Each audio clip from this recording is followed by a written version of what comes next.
مولانا قاری محمد احمد حنیف جلندری۔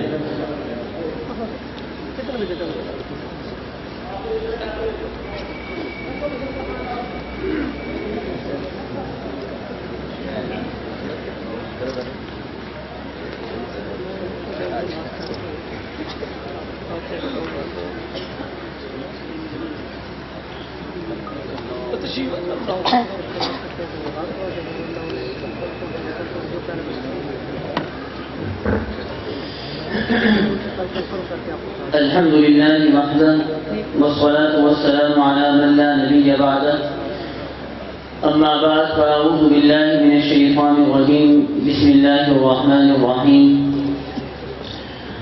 إنا نحن نزلنا الذكر وإنا له لحافظون وقال النبي صلى الله عليه وسلم يا أبا هريرة تعلم القرآن وعلمه الناس ولا تزال كذلك حتى يأتيك الموت فإن أتاك الموت وأنت كذلك زارت الملائكة قبرك كما يزار البيت العتيق أو كما قال النبي صلى الله عليه وسلم۔ یہ قرآن سب سے اوپر ہے، کتب سب کی سب نیچے ہیں۔ یہ قرآن سب سے اوپر ہے، کتب سب کی سب نیچے ہیں۔ اسی کا حافظ آگے ہے، صدر وزراء پیچھے ہیں۔ مساجد اور مدارس میں یہی پڑھایا جاتا ہے، مساجد اور مدارس میں یہی پڑھایا جاتا ہے، اسی کی بخشش ہوتی ہے جو اس سے دل لگاتا ہے۔ معزز سامعین کرام، حضرات علماء کرام، اصحاب فکر و نظر، ارباب علم و دانش اور میرے معزز ساتھیوں، السلام علیکم ورحمۃ اللہ وبرکاتہ۔ آپ حضرات نے میرے سلام کا جواب نہیں دیا۔ سلام کرنا سنت ہے اور جواب دینا واجب ہے، اور چونکہ میرے سامنے لاؤڈ اسپیکر ہے اس لیے آپ میں سے ہر ایک چچا اور بھائی کے کانوں تک میرا سلام تو پہنچا ہوگا۔ آپ تمام کا سلام مجھ تک پہنچے گا جب آپ بے آواز بلند میرے سلام کا جواب مجھے عنایت فرمائیں گے۔ میں اس امید کے ساتھ دوبارہ آپ کو سلام کرتا ہوں کہ آپ بلند آواز سے میرے سلام کا جواب عنایت فرمائیں۔ السلام علیکم ورحمۃ اللہ وبرکاتہ۔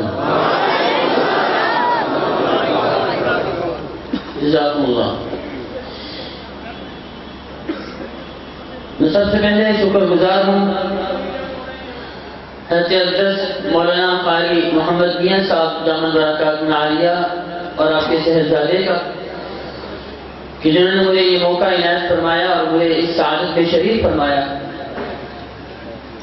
میرا دل تو سیرت النبی صلی اللہ علیہ وسلم کے موضوع پر چند گزارشات پیش کرنے کو چاہتا تھا، لیکن وقت بھی چونکہ مختصر ہے اور حضرت کے حکم کی تعمیل میں ایک دو باتیں قرآن کریم کے حوالے سے سنا کر ختم کروں گا۔ ان کان صحیحا فهو من اللہ تعالی وان کان خطا فهو منی۔ اگر وہ صحیح ہوئی تو اللہ کی طرف سے، میری والدین کی دعاؤں کی برکت سے اور اساتذہ کی محنت کا نتیجہ ہے، اور اگر وہ غلط ہوئی تو میری طرف سے ہیں۔ اللہ تعالیٰ نے ہم پر بہت عظیم احسان فرمایا کہ اس نے ہمیں قرآن کریم عطا فرمایا کہ یہ کلام اللہ ہے۔ باقی انبیاء کو جو اللہ نے کتب عطا فرمائی وہ کتب ہیں، کلام نہیں ہے، لکھ کر دے دی یا لکھوا کر دے دی گئی، لیکن یہ ایک واحد چیز ہے جس کا اللہ نے تکلم کیا ہے، جو اللہ کے اندر سے نکلا ہے۔ لوح و قلم، عرش و کرسی، جنت جہنم، کل صراط، جبرائیل، اسرائیل، میکائیل، اسرافیل، حاملین عرش، ساتوں آسمان، ساتوں زمینیں، انبیاء، رسول، جناب رسول اللہ، صحابہ، تابعین، تبع تابعین، محدثین، فقہا، بر و بحر، شجر و حجر، ارض و سما، چونٹی سے لے کر جبرائیل تک اور پتنگے سے لے کر حاملین عرش تک، کوئی بھی چیز اللہ کے اندر سے نہیں نکلی۔ مکہ، مدینہ، بیت اللہ، حتیم، حجر اسود، ایک چیز اللہ کے اندر سے نکلی ہے اور وہ ہے قرآن کریم۔ حضرت تھانوی رحمۃ اللہ علیہ فرماتے ہیں کہ بیت اللہ کا مقام کلام اللہ کے مقابلے میں چھوٹا ہے، کلام اللہ افضل ہے۔ بیت اللہ کا وہ مقام نہیں ہے جو کلام اللہ کا مقام ہے۔ دلیل یہ دیتے ہیں کہ کلام اللہ کو، بیت اللہ کو بغیر وضو کے ہاتھ لگانا جائز ہے، کعبۃ اللہ کو بغیر وضو کے ہاتھ لگانا لیکن بیت اللہ کے غلاف کو پکڑنا بغیر وضو کے جائز ہے، لیکن قرآن کریم کو بغیر وضو کے ہاتھ لگانا بھی جائز نہیں ہے۔ حضرت فرماتے ہیں کہ دنیا میں اگر کوئی بیت اللہ کی زیارت کر کر حاجی آتا ہے، ہم اس کی عزت کرتے ہیں، اس سے گلے ملتے ہیں، اس سے دعا کرواتے ہیں، اور جب کوئی قرآن کریم کا حافظ آتا ہے تو ہم اس کی اتنی بھی عزت نہیں کرتے اتنی حاجی کی عزت کرتے ہیں، حالانکہ حافظ عزت کے اعتبار سے حاجی سے زیادہ ہے، یہ زیادہ مستحق ہے کہ اس کی عزت کی جائے۔ کلام اللہ پر شروع سے اعتراض ہو رہے ہیں اور اب تک ہو رہے ہیں، اور اس کا جواب جناب رسول اللہ دے دیا ہے، پھر صحابہ دے دیا ہے، اور پھر امت کے ذمہ لگا دیا گیا۔ ایک دلچسپ واقعہ سنا کر اپنی بات کو سمیٹوں گا۔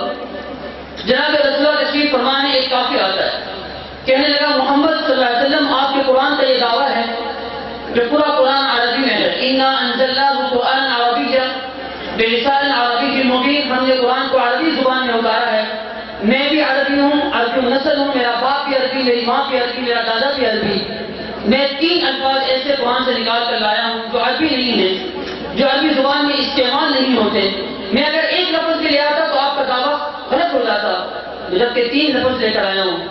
آپ نے فرمایا کہ بیٹھو اعتراض کرو۔ اس نے کہا پہلا سورہ مدثر 29واں پارہ، اللہ فرماتے ہیں فرت من قسورہ، بھاگے وہ شیر سے۔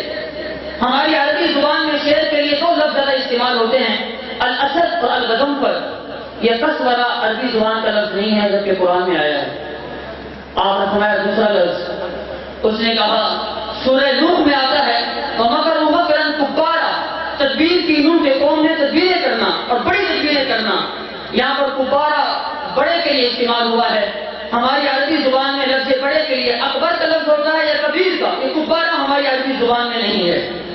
فرمایا تیسرا کا 23واں پارہ سورہ صاد، اللہ نے فرمایا ان ھذا لشیء عجاب، یہ چیز عجیب ہے۔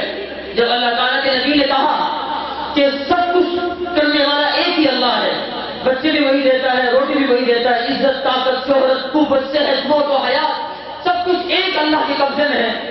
انہوں نے کہا یہ ممکن نہیں، ہم نے تو الگ الگ خدا بنا رکھے ہیں کہ روٹی یہ دیتا ہے، طاقت یہ دیتا ہے، صحت یہ دیتا ہے، اور محمد یہ کہتا ہے صلی اللہ علیہ وسلم کہ یہ سارے کام ایک کرتا ہے۔ ان ھذا لشیء عجاب، یہ عجیب چیز ہے۔ تو عجاب ہماری عربی زبان میں عجیب کے لیے لفظ عجیب آتا ہے یا اعجب آتا ہے، یہ عجاب عربی زبان کا لفظ نہیں ہے۔ 3 اعتراض کیے اس نے، کسورہ، کبارہ، عجاب۔ آپ نے فرمایا ادعوا حسان بن ثابت رضی اللہ تعالیٰ عنہ، حسان بن ثابت کو بلاؤ، کیونکہ وہ شاعر رسول تھے صلی اللہ علیہ وسلم، اور کسی بھی قوم کا شاعر اس قوم کی زبان کا ادیب ہوتا ہے۔ مفکر پاکستان علامہ اقبال مرحوم، کیونکہ میں نے اقبالیات بھی پڑھی ہے، تو اقبالیات میں ایسے ایسے اردو کے الفاظ آتے ہیں، ہم اردو بول چال والے بھی اس کو سمجھ نہیں پاتے، ان کو اردو زبان پر کمان ہے، عبور حاصل ہے۔ آپ نے کہا حسان کو بلاؤ کیونکہ وہ شاعر ہے۔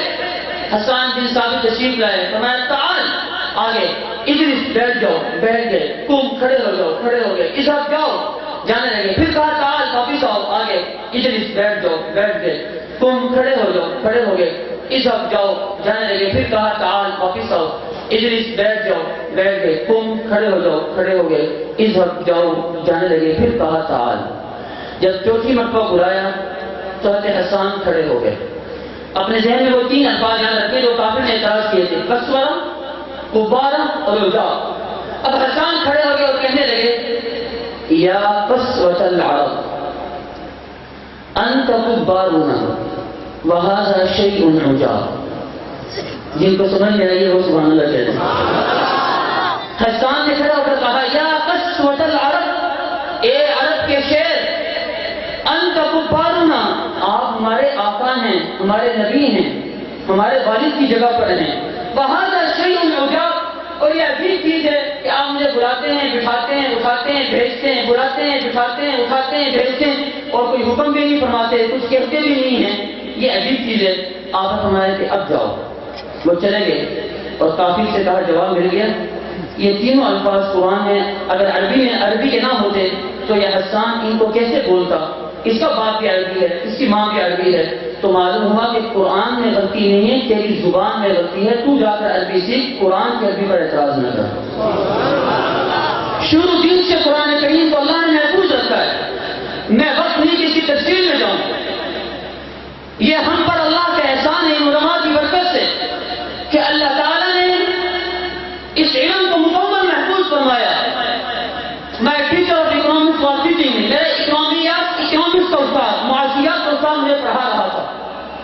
میں نے اسے پوچھا سر who is your teacher of economics, آپ کا معاشیات کا استاد کون ہے؟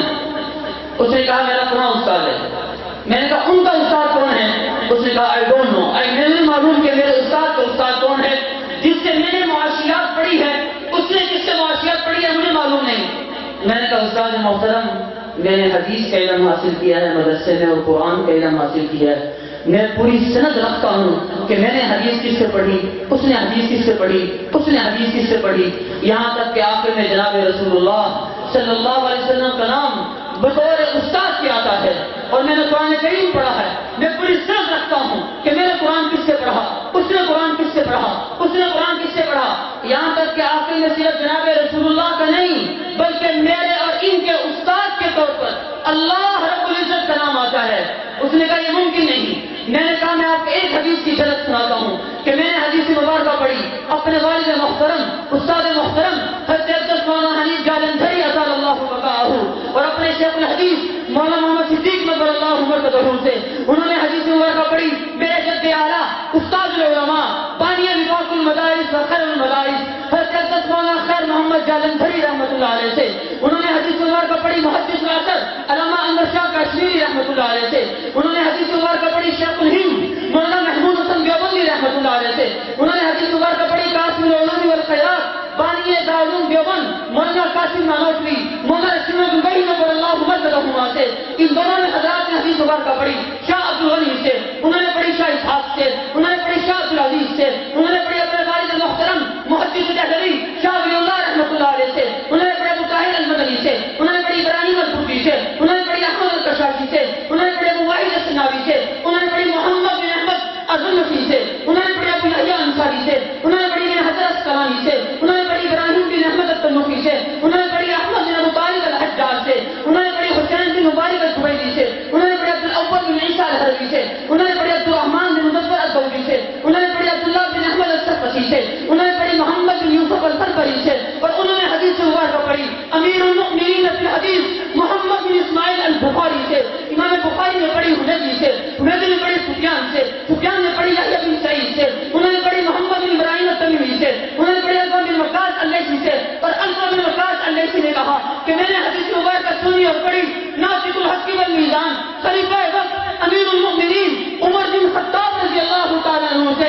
عمر بن خطاب نے کہا کہ سمعت رسول اللہ صلی اللہ علیہ وسلم علی المنبر یقول انما الاعمال بالنیات. کہ میں نے حدیث مبارکہ سنی پڑھی سمجھی سیکھی جناب رسول اللہ صلی اللہ علیہ وسلم سے. کیا مسجد نبوی کے منبر پر تشریف فرما تھے اور ارشاد فرما رہے تھے انما الاعمال بالنیات. یہ ایک حدیث کی سند ہے. کم و بیش 10 لاکھ احادیث ہیں جو اسی سند کے ساتھ ان مدارس اور ان گوری نشین علماء کی برکت سے اللہ نے محفوظ فرمائی. مبلغ اسلام حضرت مولانا طارق جمیل صاحب تعالی اللہ وبرکاتہ کے ساتھ سفر کرنے کا اتفاق ہوا تو میں نے کہا حضرت آپ اس طرح حدیث کی سند سناتے تھے بالکل اسی طرح قرآن کریم کی سند بھی محفوظ ہے. فرمانے لگے کیا مطلب؟ میں نے کہا کہ آخر میں اللہ کا نام بطور استاد کے آتا ہے. انہوں نے کہا میں نے آج تک یہ نہیں سنی کہ قرآن کی سند بھی محفوظ ہے. میں نے کہا میں آپ کو سناتا ہوں کہ میں نے قرآن کریم پڑھا اپنے استاد محترم حضرت مولانا قاری اقبال صاحب برکاتہ عالیہ سے. انہوں نے قرآن کریم پڑھا قاری عبید اللہ رحیمی سے. انہوں نے قرآن کریم پڑھا مجدد القراءات قاری رحیم بخش نبر اللہ مرتضی سے. انہوں نے پڑھا قاری فتح محمد سے. انہوں نے پڑھا قاری محی الاسلام سے. انہوں نے پڑھا عبد الرحمن اعمیٰ سے. انہوں نے پڑھا کبیر الدین سے. انہوں نے پڑھا امام الدین الامروی سے. انہوں نے پڑھا قاری قادر بخش سے. انہوں نے پڑھا عبد المجید الدہلوی سے. انہوں نے پڑھا غلام مصطفیٰ سے. انہوں نے پڑھا غلام محمد الدہلوی سے. انہوں نے پڑھا عبد الغفور سے. انہوں نے پڑھا عبد الخالق المنوبہ سے. انہوں نے پڑھا شمس الدین اعمیٰ سے. انہوں نے پڑھا عبد الرحمن سے. انہوں نے پڑھا قاری شہاب احمد السنباطی سے. انہوں نے پڑھا قاری شہادہ الیمنی سے. انہوں نے پڑھا ابو نصر الطبراوی سے. انہوں نے پڑھا قاضی زکریا انصاری سے. انہوں نے پڑھا قرآن الدین القلقلی سے. انہوں نے پڑھا شمس الدین ابو الخیر محمد بن الجقی سے. انہوں نے پڑھا ابو عباس احمد الحنفی الدمشقی سے. انہوں نے پڑھا ابو عبداللہ حسین سے. انہوں نے پڑھا عبد الرحمن الدمشقی سے. انہوں نے پڑھا ابو الحسن علی بن محمد الثقافی سے. انہوں نے قرآن کریم پڑھا قاری ولی اللہ ابو محمد قاسم الشاطبی سے. انہوں نے پڑھا ابو الحسن علی بن حجیل سے. انہوں نے پڑھا ابو داؤد سلیمان بن خلف سے. انہوں نے پڑھا ابو عمر عثمان بن سعید الدانی سے. انہوں نے پڑھا ابو حسن طاہر بن غلبون سے. انہوں نے پڑھا ابو الحسن علی بن محمد الہاشمی سے. انہوں نے پڑھا ابو عباس احمد الاشنائی سے، انہوں نے پڑھا محمد عبید صباح سے، اور اس نے قرآن کریم پڑھا سید الطائفہ ابو عمر حفص الکوفی سے، انہوں نے پڑھا امام عاصم کوفی سے، انہوں نے پڑھا شیخ سعد بن ریاض سے، اور شیخ سعد بن ریاض نے قرآن کریم پڑھا عثمان بن عفان، علی بن ابی طالب، زید بن ثابت، عبید بن کعب، عبداللہ بن مسعود رضی اللہ تعالیٰ عنہ اجمعین سے۔ ان پانچوں صحابہ نے قرآن پڑھا، سمجھا، سیکھا۔ صاحب قرآن امام الانبیاء، خاتم الانبیاء، سید الانبیاء، فخر الانبیاء، محمد مصطفیٰ، احمد مصطفیٰ، حضور اکرم صلی اللہ علیہ وسلم سے جناب رسول اللہ نے قرآن کریم لیا سید الملائکہ جبرائیل امین علیہ السلام سے، اور جبرائیل امین نے قرآن لیا رب کائنات خلاق کائنات اللہ رب العزت سے۔ اونچی آواز سے اللہ کا نام بلند کریں۔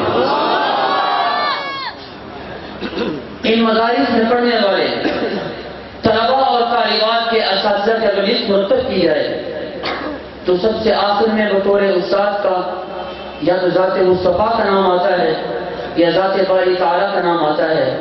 کالج، یونیورسٹی، اسکولوں کا علم بھی محترم ہے، اس کی ضرورت سے انکار نہیں، لیکن اگر ان کے اساتذہ کی لسٹ مرتب کی جائے اول تو استاد ہی نہ ملیں گے، اگر استاد مل بھی گئے تو آخر میں لارڈ میکالے کا نام آئے گا، آدم سمتھ کا نام آئے گا، نیوٹن کا نام آئے گا، آئنسٹائن کا نام آئے گا، کسی کافر مشرک انگریز کا نام آئے گا۔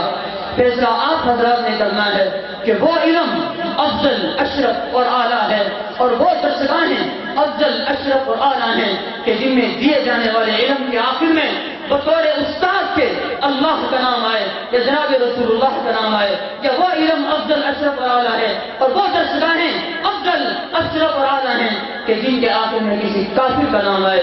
دعا ہے کہ اللہ رب العزت ان دینی مدارس کو قیامت کی صبح تک آباد رکھے، اور ہمیں دینی مدارس کی قدر کرنے، حفاظ کی عزت کرنے، علماء کی قدر کرنے کی توفیق عطا فرمائے۔ وما علینا الا البلاغ۔ ماشاءاللہ، اللہ تبارک و تعالی نظر بد سے محفوظ فرمائے۔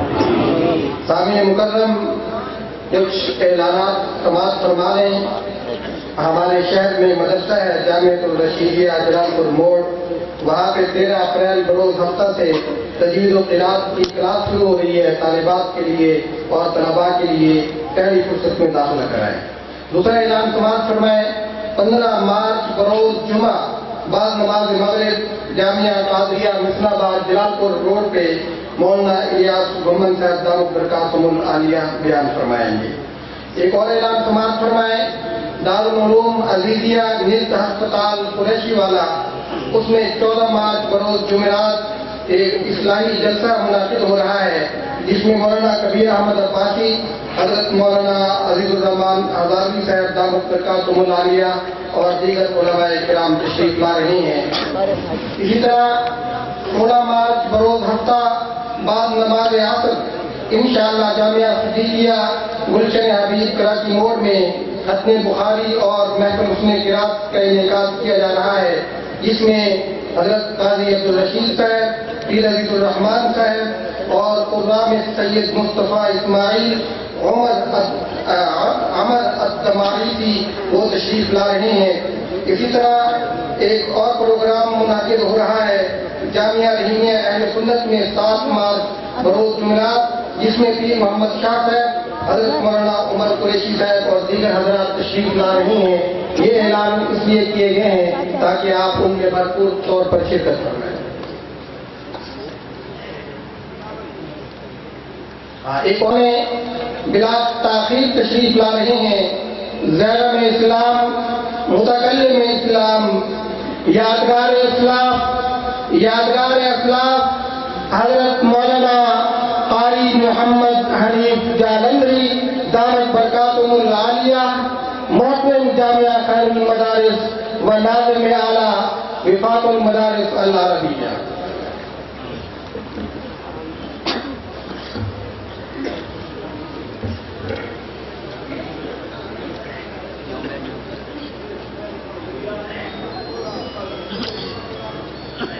الحمد لله وكفى والصلاة والسلام على عباده الذين اصطفى. أما بعد فأعوذ بالله من الشيطان الرجيم.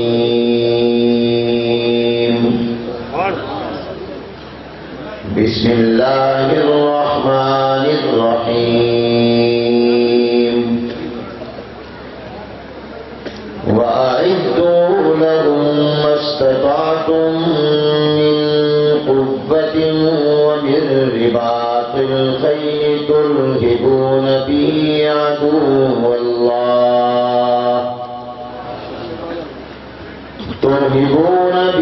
عدو الله وعدوكم وآخرين من دونهم لا تعلمونهم الله يعلمهم. صدق الله العظيم وصدق رسوله النبي الكريم. ونحن على ذلك لمن الشاهدين والشاكرين والحمد لله رب العالمين. اللهم صل على محمد وعلى آل محمد كما صليت على إبراهيم وعلى آل إبراهيم إنك حميد مجيد. اللهم بارك على محمد وعلى آل محمد كما باركت على إبراهيم وعلى آل إبراهيم إنك حميد مجيد. قابل صد احترام حضرات علماء کرام، بزرگان محترم، برادران اسلام اور طلباء عزیز، السلام علیکم ورحمۃ اللہ وبرکاتہ. آج بتاریخ 27 جمادی الاخری سن 1419 ہجری مطابق 5 مارچ سن 2019 بروز منگل بعد نماز عشاء جامعہ سراج العلوم عیدگاہ لودھنا پنجاب پاکستان کے سالانہ اجتماع میں ایک بار پھر ملاقات اور گفتگو کی سعادت حاصل ہو رہی ہے. میں شکر گزار ہوں ادارے کے محتمل قابل احترام حضرت مولانا محمد میاں صاحب دامت برکاتہ العالیہ، جو بڑی محبت و اصرار کے ساتھ ہر سال اس اجتماع میں شرکت کی دعوت دے کر ہمیں اس سعادت میں شریک کرتے ہیں. دعا ہے کہ اللہ تبارک و تعالی اس ادارے کو دین دگنی رات چوگنی ترقی اور قبولیت عطا فرمائیں، اور حضرت مولانا محمد میاں صاحب دامت برکاتہ العالیہ اور اس ادارے کے تمام اساتذہ، خدام، کارکنوں، طلباء کی عمر میں، علم میں، عمل میں برکت اور اضافہ فرمائیں. مجھ سے پہلے خطیب اسلام حضرت مولانا محمد اجمل خان رحمۃ اللہ علیہ کے صاحبزادے اور جانشین برادر مکرم و محترم حضرت مولانا امجد خان صاحب دامت برکاتہم، اور میرے عزیز برخوردار مولانا احمد حنیف سلمہ الرحمن الی یوم المیزان کی گفتگو آپ نے سنی. آپ حضرات کو معلوم ہے کہ پاکستان آج کل حالت جنگ میں گئے. ہمارا یہ وطن عزیز اسلامی جمہوریہ پاکستان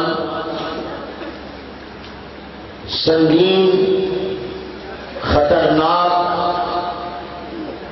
صورتحال سے دوچار ہے.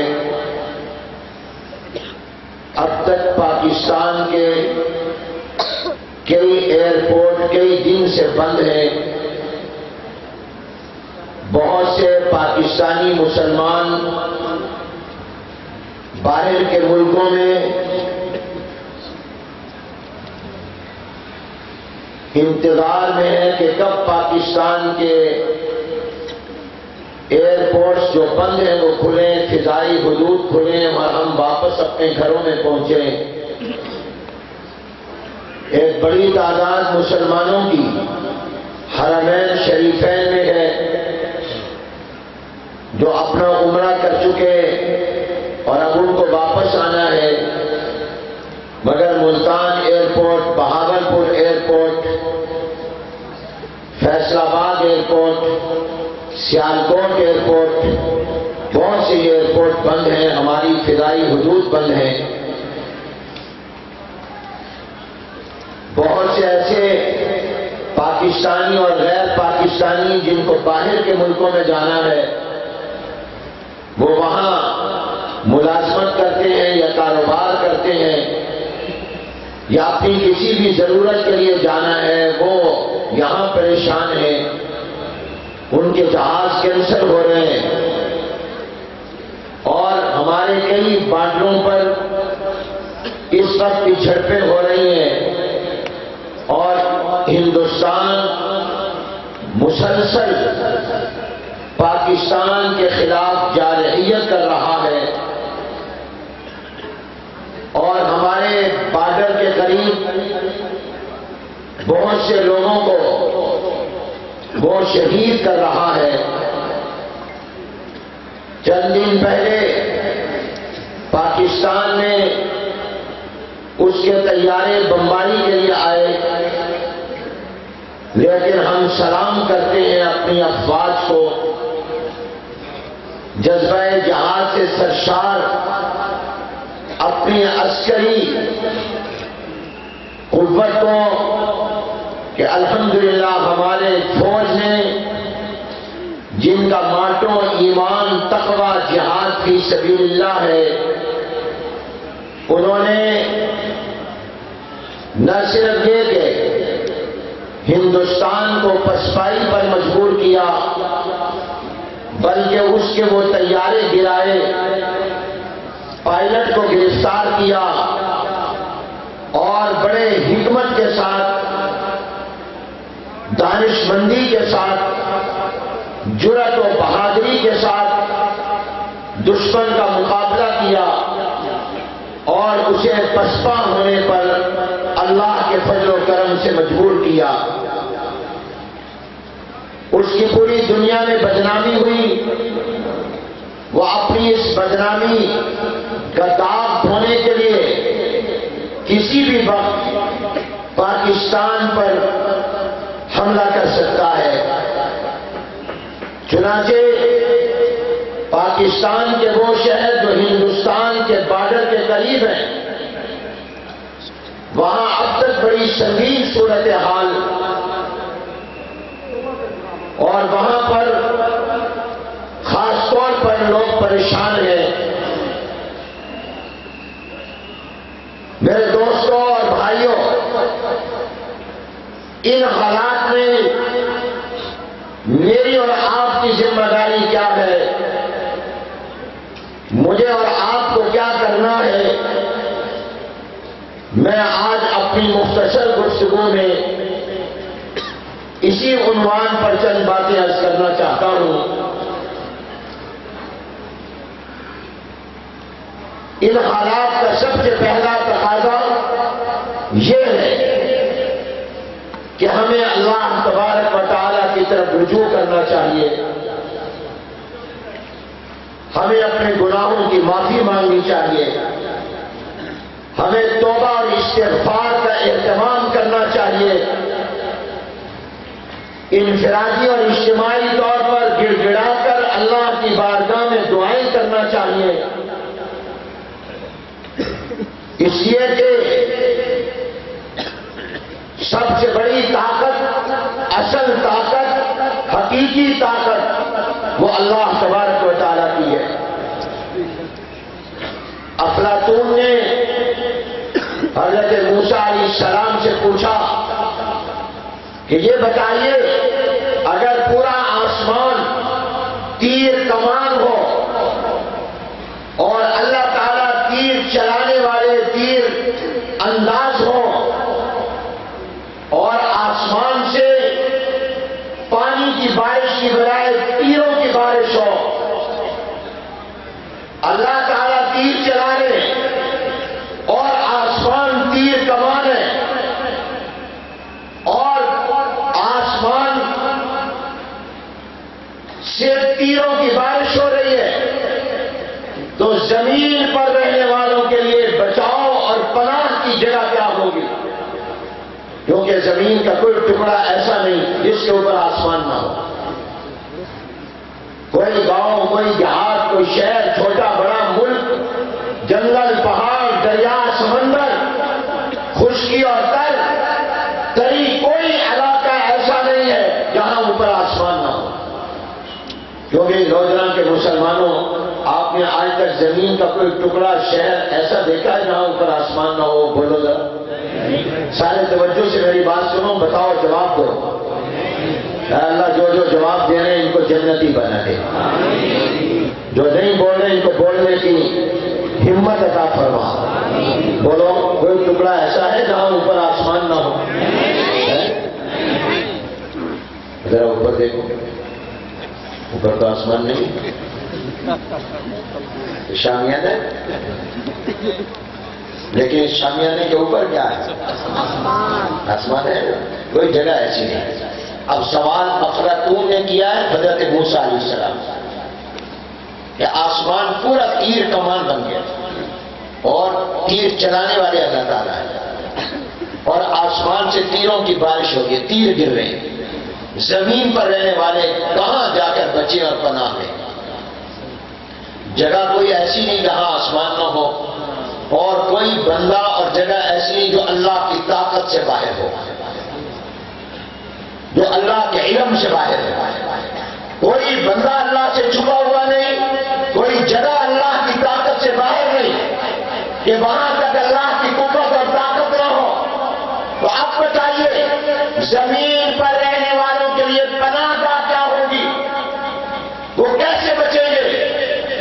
یہ سوال ہو رہا ہے اللہ کے نبی اور پیغمبر سے۔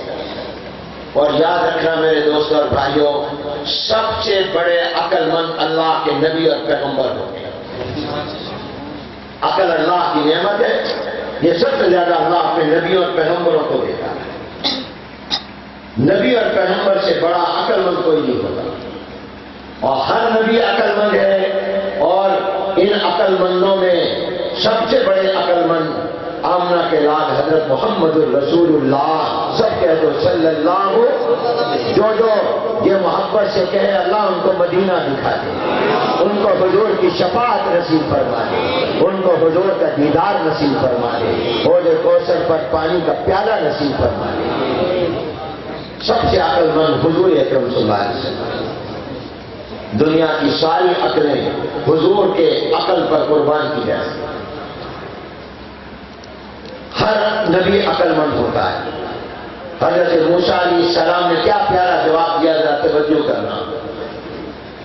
اللہ تعالیٰ تیر چلا رہے ہیں اور اللہ آسمان سے تیروں کی بارش کر رہے ہیں، سوال وہ بچے کیسے؟ میری طرف دیکھنا، موسیٰ علیہ السلام نے فرمایا تیر چلانے والے کے پہلو میں آ کر کھڑے ہو جاؤ، بچ جاؤ گے۔ بلند آواز سے کہو سبحان اللہ۔ ایک آدمی کلاشن کو چلا رہا ہے، اس کا ہاتھ تو سیدھا ہے نا، آگے گولی مارے گا، تم یہاں آ کر کھڑے ہو جاؤ، وہ آگے مارے گا، تم بچ جاؤ گے۔ تو حضرت موسیٰ علیہ السلام نے کہا اگر آسمان سے تیروں کی بارش ہو اور آسمان تیر کمان ہو، اللہ تعالیٰ تیر چلانے والے ہو، تم اللہ سے دوستی لگا لو، بچ جاؤ، اللہ سے تعلق قائم کر لو، بچ جاؤ۔ ان حالات میں میرے اور آپ کے لیے سب سے پہلا فرض اور کام یہ ہے کہ ہم اللہ سے اپنے گناہوں کی معافی مانگیں. یہ آزمائشیں، یہ امتحانات اللہ کی طرف سے آتے ہیں.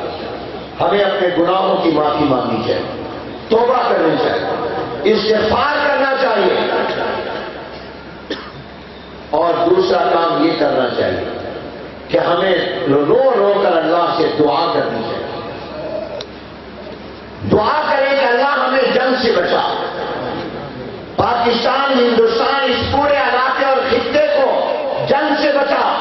اب جنگ تلواروں کی نہیں، کلاشن کوپوں کی نہیں، یہ بٹن کی ہے، بٹن. ایک سیکنڈ میں آپ، اب یہ جو پاکستان نے تیارے گرائے، آپ کو پتہ کتنی دیر لگی ہے؟ 30 سیکنڈ. 1 منٹ میں کتنا وقت لگا؟ 30 سیکنڈ. یہ جو ایٹم بم ہے، آپ اس کا بٹن دبا دیں. آپ بتائیے، آپ جب اپنے پنکھے کا یا ٹیوب لائٹ کا بٹن دباتے ہیں کتنی دیر لگتی ہے روشنی؟ منٹوں میں آ جاتی ہے نا، بجھا دیتے منٹوں میں. اگر ایٹم بم جو ہندوستان اور پاکستان دونوں کے پاس ہے، اس کا آپ بٹن دبا دیں تو ایک بٹن میں ہی دبانے سے لاکھوں لوگ مر جائیں. اور جب امریکہ نے ہیروشیما، ناگاساکی پر، جاپان کے شہروں پر بم مارے تھے تو آپ کو پتہ ہے لمحوں میں 6 لاکھ سے زیادہ لوگ مر گئے.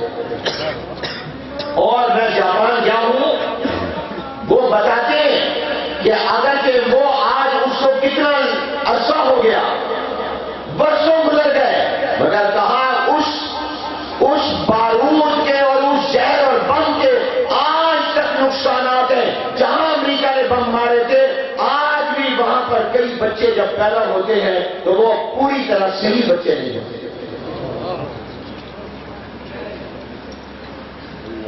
یہ جنگ تو تباہی اور بربادی ہے. اس کے ہم اللہ سے سلامتی مانگیں. امام بخاری شریف میں یہ روایت موجود ہے. امام الانبیاء رحمت عالم حضرت محمد رسول اللہ، سب کہہ دو صلی اللہ بلند آواز سے کہو صلی اللہ علیہ وسلم. انہوں نے ہر موقع پر ہمیں کیا پیاری تعلیم دی ہے اور کیا جامع دعائیں بتائی ہیں اور کیا رہنمائی فرمائی ہے. جناب نبی کریم صلی اللہ علیہ وسلم نے فرمایا لا تتمنوا لقاء العدو. فرمایا کبھی یہ تمنا بھی نہ کرو کہ ہماری دشمن سے جنگ ہو. فرمایا کبھی اس کی خواہش بھی نہ کرو کہ ہمارا دشمن سے مقابلہ ہو، ہماری لڑائی ہو، مڑ پھیر ہو، اس کی تمنا بھی نہ کرو. واسألوا اللہ العافیہ. میرے اور آپ کے محبوب پیغمبر صلی اللہ علیہ وسلم نے فرمایا اللہ سے امن مانگو، سلامتی مانگو، عافیت مانگو. اے اللہ ہمیں امن عطا کر، سلامتی عطا کر، جنگ سے بچا.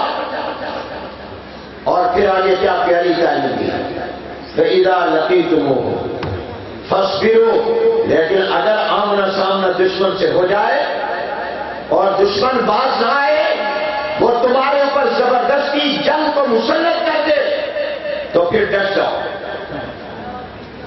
پھر صبر اور استقامت کا مظاہرہ کرو. پھر بھاگو نہیں، پھر ڈٹ جاؤ، دشمن کا مقابلہ کرو. اور آگے کیا عظیم جملہ فرمایا، وَاعْلَمُوا أَنَّ الْجَنَّةَ تَحْتَ ظِلَالِ السِّيُوفِ. پھر یہ یقین کر لو کہ جنت تلواروں کے سائے کے نیچے. بلند آواز سے کہو سبحان اللہ. پھر یقین کر لو کہ جنت تلواروں کے سائے کے نیچے. تلوار کا لفظ بطور مثال فرمایا، یعنی پھر یہ یقین کر لو کہ اب دشمن سے تمہاری جنگ لڑائی ہوئی، میزائل ہوئے، کوئی چیز بھی آئی، تم ڈٹ گئے مقابلے کے لیے، تو پھر یاد رکھو تمہیں تیر لگا، تمہیں میزائل لگا تو تم پھر سیدھے جنت پہ چلے جاؤ. تو حضور علیہ السلام نے تعلیم کیا دی کہ جنگ مانگو نہیں، مانگو اللہ سے عافیت. اس لیے مجھے اور آپ کو چاہیے کہ ہم امن اور سلامتی اور عافیت مانگیں اور دن رات یہ دعا کریں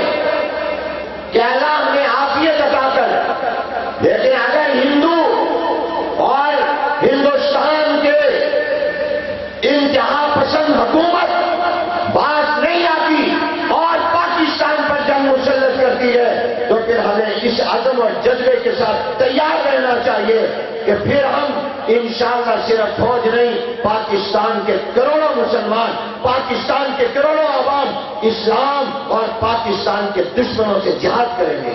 نعرہ تکبیر! نعرہ تکبیر! سبیلنا سبیلنا! سبیلنا سبیلنا! لبیک لبیک! پاک فوج! نعرہ تکبیر!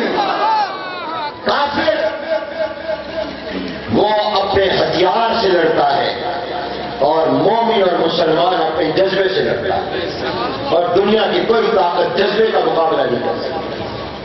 اعلیٰ مثال آپ کے ہمسایہ ملک افغانستان میں صرف امریکہ نہیں آیا، نیٹو افواج آئی، 50 کے قریب ملک جس میں امریکہ ہے، برطانیہ ہے، فرانس ہے، جرمنی ہے، بلجیم ہے، ہالینڈ ہے، دنیا کے بڑے بڑے وہ ملک جن کے پاس پیسہ بھی ہے، اسلحہ بھی ہے۔ اور آپ کو پتہ ہے افغانستان میں کب آئے؟ یہ سن 2001 میں آئے، اب 2019 ہے، یعنی 18 سال ہو گئے۔ 2-4 دن کی بات نہیں ہے، 18 سال پہلے افغانستان پر یہ تمام طاقتیں مل کر حملہ آور ہوئی، بمباری کی اور آج تک کر رہے ہیں، اور 18 سال دن رات صبح شام مسلسل کر رہے ہیں، لیکن افغانستان کا مجاہد اور مسلمان ڈٹ کر مقابلہ کرتا۔ اب دنیا کا سب سے لیٹسٹ اسلحہ، پیسہ اور تمام دنیا کے جدید ترین ہتھیار، میزائل ان کے پاس، جہاز ان کے پاس، ہر طرح کا بارود ان کے پاس۔ افغانستان پر 18 سال بمباری کی، سینکڑوں نے ہزاروں کو شہید کیا، شہروں کو نشانہ بنایا، مگر جواب میں وہاں کا مجاہد جو مقابلہ کر رہا تھا، اس کے پاس وہ ہتھیار نہیں جو ان طاقتوں کے پاس ہیں، اس کے پاس وہ وسائل نہیں جو ان کے پاس ہے، مگر وہ اپنے جذبہ جہاد اور شوق شہادت سے لڑ رہا تھا۔ 18 سال کے بعد دنیا کی ساری بڑی طاقتوں نے ان سے کہا ہم سے بات چیت کر لو، ہم جنگ کو بند کرنا چاہتے ہیں۔ آپ بتائیے اسلحے کی فتح ہو رہی ہے یا جذبے کی فتح ہو رہی ہے؟ بلند آواز سے بولو۔ ایک مرتبہ اسرائیل علیہ السلام سے پوچھا گیا کسی کی روح نکالتے ہوئے تمہیں بھی ڈر لگتا ہے؟ بڑے بڑے پہلوان ہوتے ہیں تو اس کی روح نکالنے میں ڈر لگے کہ نہیں مجھے ماری نہ جائے، طاقتور لوگ بھی ہوتے ہیں۔ تو اسرائیل علیہ السلام نے کہا آج تک مجھے کسی کی روح نکالتے فرعون ہو یا کوئی بھی ہو اس کی جان لیتے ہوئے مجھے ڈر نہیں لگتا، نہیں لگا، لیکن ایک ایسا طبقہ ہے جس کی میں جب جان لیتا ہوں تو مجھے بھی ڈر لگتا ہے۔ اس نے کہا وہ کون؟ کہا کہ وہ مجاہد جو اپنی جان کو ہتھیلی پر رکھ کر اپنی زندگی کو کچھ نہیں سمجھتا، شہادت کے لیے تیار ہے، جس کو زندگی سے پیار نہیں، جس کو شہادت سے پیار، اس سے مجھے بھی ڈر لگتا ہے۔ یہ ملک الموت کہہ رہا ہے۔ آپ نے دیکھا آپ کے ہمسایہ ملک افغانستان میں دنیا بھر کی تمام طاقتیں جدید ترین اسلحہ سے لیس ہو کر آئی، مگر طالبان افغانستان جو اپنے جذبے سے لڑ رہے تھے ان کا مقابلہ نہ کر سکے، بالآخر ان سے منت کی کہ آؤ بات چیت کرتے ہیں، مذاکرات کرتے ہیں، جنگ کو بند کر دو، اور وہ کہتے ہیں ہم جنگ بند نہیں کریں گے۔ یعنی عجیب بات ہے، امریکہ اور پوری دنیا کہتی ہے ہم جنگ بند کر دو، مہربانی کرو، ایسے ہی کہتے ہیں، اور وہ کہہ رہے ہیں ہم جنگ نہیں بند کریں گے۔ کیوں نہیں ہم چاہتے ہیں جنگ بند کرو؟ وہ کہتے ہیں ہم اس وقت کریں گے جب تم ہمارا ملک چھوڑ کر واپس چلے جاؤ، جب تک تم افغانستان میں موجود ہو ہم جنگ بند نہیں کریں گے۔ کیوں ہمارے ملک میں آئے تھے؟ واپس چلے، ہم آزاد لوگ ہیں، کسی کی غلامی برداشت نہیں کرتا. اور یاد رکھنا میرے دوستوں، مسلمان فطری طور پر آزاد ہوتا ہے، وہ کسی کی غلامی برداشت نہیں کرتا. جو لا الہ الا اللہ محمد الرسول اللہ پڑھ کر اللہ کی غلامی میں آ جاتا ہے، پھر وہ کسی اور کی غلامی قبول نہیں کرتا.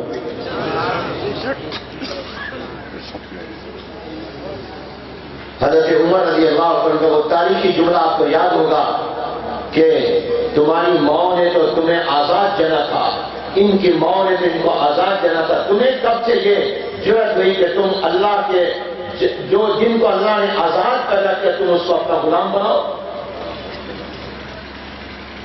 ہم کیوں دنیا میں آئے؟ حضور کی تعلیم کیا ہے؟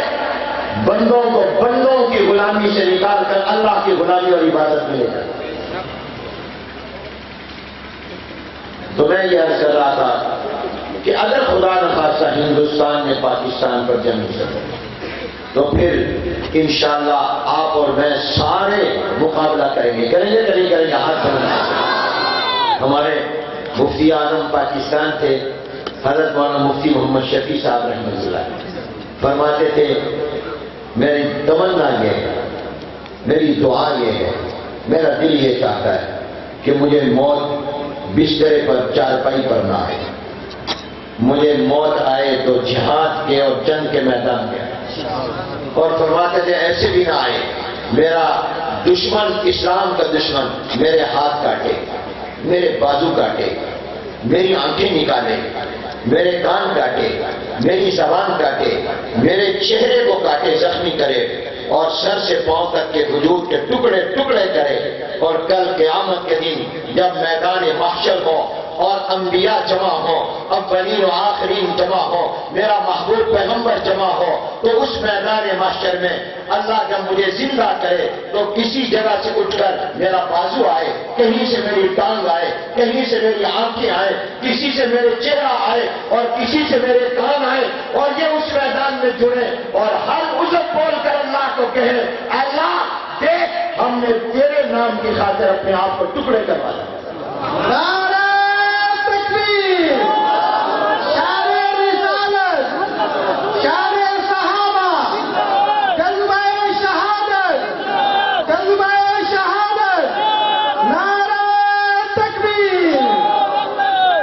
تو میرے دوست اور بھائیوں، میں نے آپ سے جو بات کی کہ پاکستان مشکل حالات میں، حالت جنگ میں، اس میں میرا اور آپ کا کام اللہ سے معافی مانگنا. مانو گے کہ نہیں مانو گے؟ سچی سچی بتاؤ. دیکھو رسمن کہہ رہے ہیں، دل سے کہہ رہے ہیں، بلند آواز سے ہاتھ کھڑے کرو، اللہ سے توبہ کرو. ہم سب اللہ سے معافی مانگے، ہم گناہ گار ہیں، استغفار کریں اور دعا کریں اور اللہ سے عافیت مانگے. اور اگر خدا نخواستہ جنگ مسلط ہو جائے تو پھر ہم جہاد کے لیے تیار ہو جائیں انشاءاللہ. ہماری فوج ہمارا فخر ہے. دنیا میں یاد رکھیے کسی مسلمان ملک کے پاس اب ایسی فوج نہیں ہے جیسی پاکستان کے پاس. اللہ تعالیٰ کا فضل و کرم ہے اور یہ جذبہ جہاد سے سچا ہے. پرویز مشرف کے زمانے میں درمیان میں جملہ معترضہ آ گیا، آپ کو سنا دوں لطیفہ اور واقعہ. پرویز مشرف صاحب کا زمانہ تھا تو پاکستان سے باہر سے کچھ صحافی آئے، اسلام آباد میں تھے، تو مجھ سے انہوں نے لمبا انٹرویو کیا. مدارس ہر ایک کی زبان پر ہے، مدرسہ مدرسہ مدرسہ، پوری دنیا میں مدرسہ ایجنڈے پر ہے اور کہتے ہیں مدرسے میں دہشت گردی، انتہا پسندی اور یہ چیزیں ہوتی ہیں. تو اس نے مجھ سے سوال کیا، مجھے کہنے لگا کہ آپ اپنے مدرسوں میں جہاد کی تعلیم بھی دیتے. میں نے اس پر سوال کر دیا کیونکہ وہ یہ کہنا چاہ رہے تھے کہ یہ تو جہاد دہشت گردی ہے. میں نے ان کو سمجھایا کہ جہاد اور چیز ہے، دہشت گردی ان دونوں میں فرق ہے. جہاد اور ہے، فساد اور ہے. تو میں نے ان سے کہا کہ آپ مجھے یہ بتائیے کہ پرویز مشرف آپ کے دوست ہیں؟ کہنے کہ امریکہ کے دوست ہیں. اپنا نہیں کہا، امریکہ کے دوست ہیں. میں نے کہا اچھا. میں نے کہا آپ نے کبھی پرویز مشرف صاحب سے یہ سوال کیا جہاد کے حوالے سے؟ کہنے نہیں کیا. میں نے کہا کیوں؟ کہا وہ تو امن پسند ہے. تو میں نے کہا وہ اس وقت فوج کے سربراہ بھی ہیں اور پاکستان کے ہر فوجی چھوڑی کے باہر لکھا ہوا ہے ایمان تقوی جہاد فی سبیل اللہ. ہر فوجی چھوڑی کے باہر لکھا کہ نہیں لکھا بھائی؟ یہ ماٹو ہے نا. تو میں نے کہا ہم تو مدرسے میں صرف جہاد کی تعلیم دیتے ہیں اور بتاتے ہیں کہ اس کے احکام کیا ہیں اور پرویز مشرف صاحب کو ٹریننگ دیتے ہیں.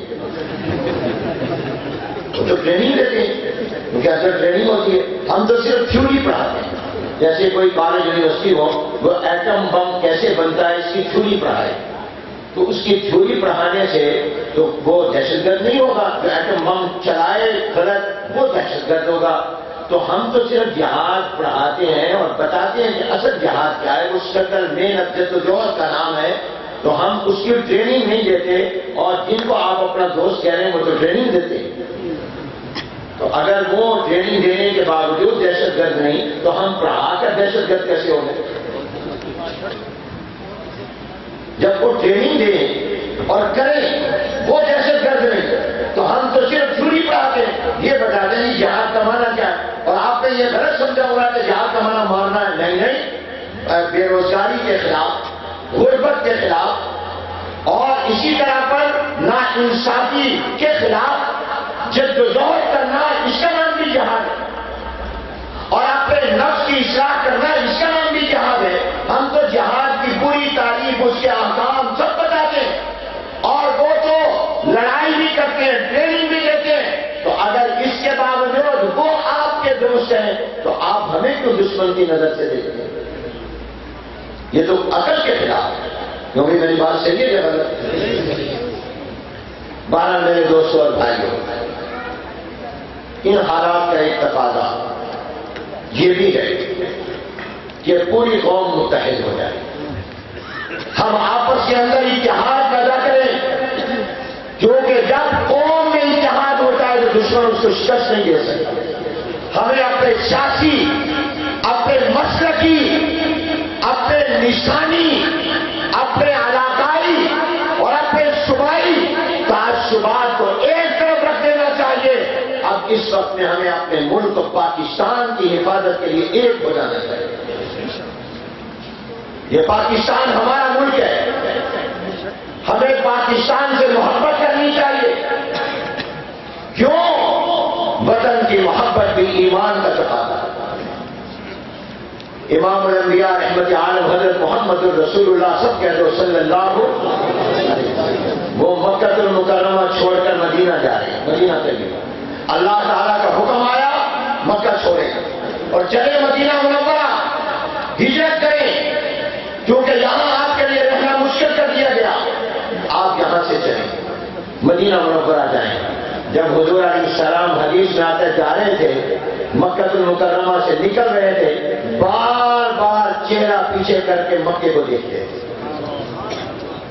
بیت اللہ کو دیکھتے تھے اور فرماتے تھے کہ میرا دل نہیں چاہتا تھا تجھ سے جانے کو، جدا ہونے، مگر مجھے مجبور کر دیا گیا. یہ حضور علیہ السلام نے اپنے وطن سے محبت اپنے عمل سے ہمیں سکھائی. کیونکہ حضور پیدا مکہ المکرمہ میں ہوئے، وہ آپ کا وطن تھا. اب جا رہے اللہ کے حکم پر مدینہ منورہ، مکے کو خیر آباد کہہ رہے ہیں، مگر پیچھے مڑ کر بار بار دیکھتے ہیں اور کہتے ہیں مکہ تو یہ چھوڑنے کو دل نہیں کرتا تھا. اللہ کا حکم ہے، حالات ایسے ہیں تو یہ چھوڑ کر جا رہا.